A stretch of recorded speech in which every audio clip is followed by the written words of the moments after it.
అపోస్తలోస్ అనేటువంటి గ్రీకు పదం నుంచి అపోస్తల్ అనేటువంటి ఇంగ్లీష్ పదం, ఆ తర్వాత తెలుగులో కూడా అపోస్తలుడు అనేటువంటి అనువాదం జరిగిందండి.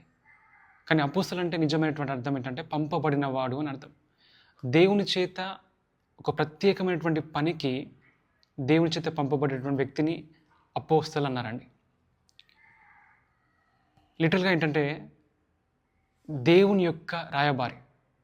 ఒక రాజు తన యొక్క రాజ్యంలో నుంచి తన మంత్రిని కానీ ఒక అధికారిని కానీ వేరే దేశానికి తన పని గురించి ఏ రకంగా అయితే పంపుతాడో ఆ రకంగా దేవుడు తన పని గురించి ఒక వ్యక్తిని పంపడం అనేటువంటిది అపోస్తల్ అనేసి అన్నారు.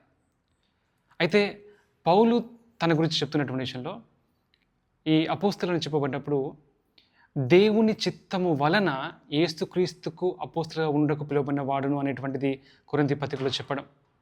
దేవుని చిత్తం వలన తను అనుకుంటే జరిగినటువంటిది కాదండి ఇది.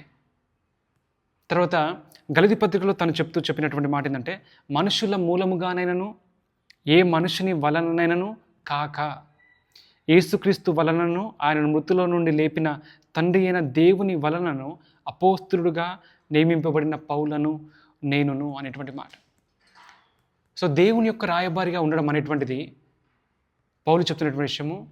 ఇది నేను అనుకుంటే జరగలేదు. రెండవది ఏ మనుషుడు కూడా నన్ను యొక్క స్థానంలో పెట్టలేదు. తర్వాత ఏ మనిషిని మూలంగా కూడా నేను తయారవ్వలేదు. ఈ విధంగా అపోస్తలుగా దేవుని యొక్క రాయబారిగా ఉండడము అనేటువంటిది.